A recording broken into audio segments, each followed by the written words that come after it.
We now turn to the Purgatorio, the second and middle canticle of the Divine Comedy. You might feel a little hesitant about this part of Dante's journey.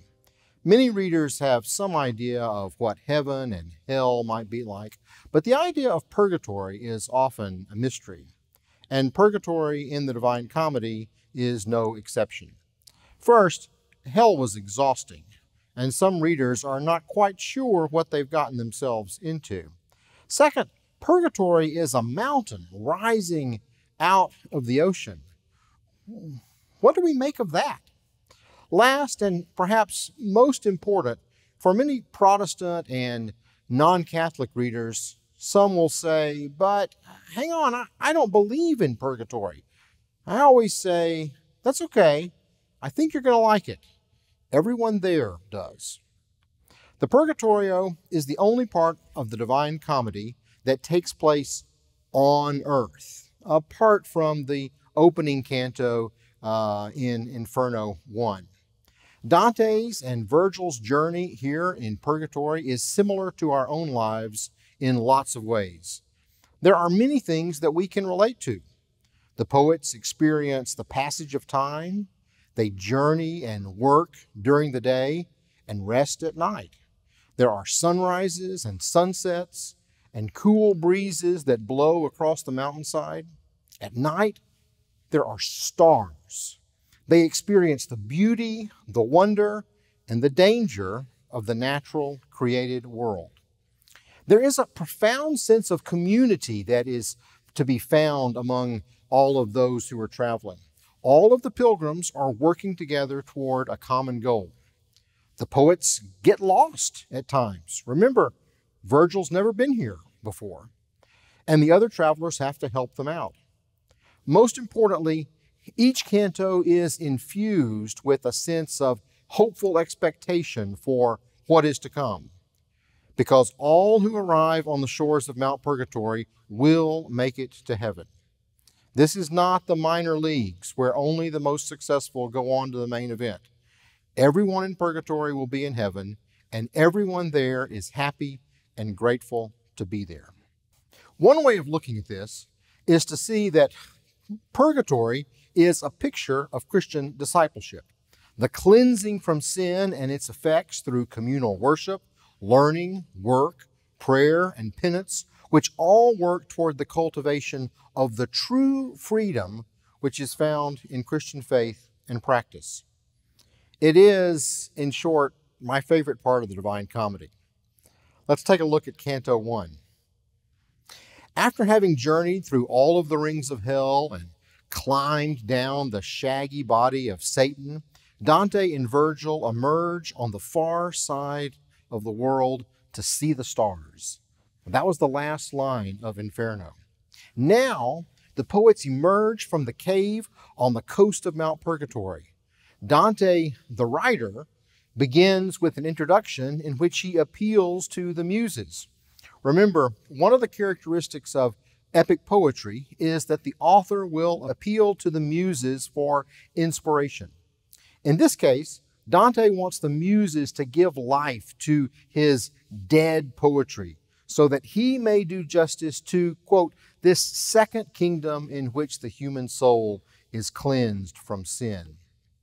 Immediately, he sees the sky and the sun about to rise in the east, and he knows that a new day, literally and figuratively, has arisen. There had been neither sun nor sky in hell. Purgatorio 1 is about new beginnings. It is quite literally a new dawn. In about line 13, near the beginning, he will say, "Sweet sapphire of the morning in the east, gathering in the starlit face of heaven, pure from the zenith to the nearest ring, renewed my joy in looking on the skies, as soon as I had come from the dead air, which had saddened my heart and dimmed my eyes." I often think of those verses early in the morning when I'm looking out in the east, and I see that thin blue line just before the sunrise that emerges. Then again, at the end of the canto, he will reiterate this point of a new day, and he will say, that the dawn had driven the last twilight hour in flight before it, so that far away I saw the ocean trembling at the shore. We walked along that solitary plain as one who turns to find the road he's lost until he finds it, seems to walk in vain. Beautiful lines. Here they see an old man on the beach. He will turn out to be Cato the Younger, the great senator and statesman from Republican Rome. And Cato is guarding the shores of Mount Purgatory. Now, Cato's presence here is a little bewildering. Frankly, he shouldn't be in purgatory. Well, where should he be? As a virtuous pagan, he should probably be in limbo. But in life, he committed suicide. So perhaps he should be in the seventh circle of hell with those who committed violence against themselves in Inferno 13. Cato was also an opponent of Julius Caesar. Now, he wasn't one of the conspirators that killed Caesar, but he was vigorously opposed to him. So, it's conceivable that Dante could have put him in the very pit of hell with Brutus and Cassius. But he's not in any of these places. Instead, he's been saved by God's immeasurable grace. Cato's presence on the shore of Mount Purgatory testifies to the inscrutable grace of God. And it's a reminder to Dante that there's a lot more going on here than he can understand or predict.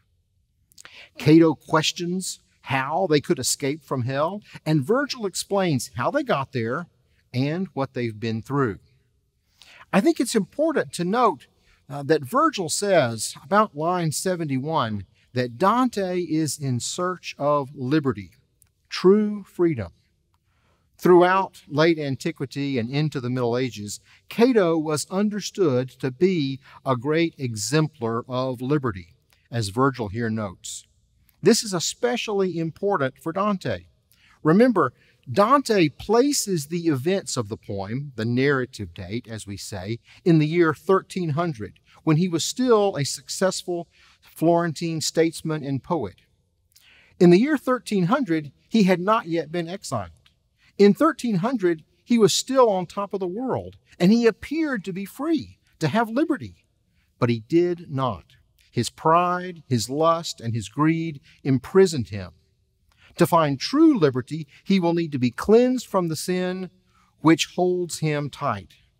Cato understands this and allows them to proceed. On Cato's instruction, Virgil washes away the stains from Dante's face, and he gives to him the reed of humility.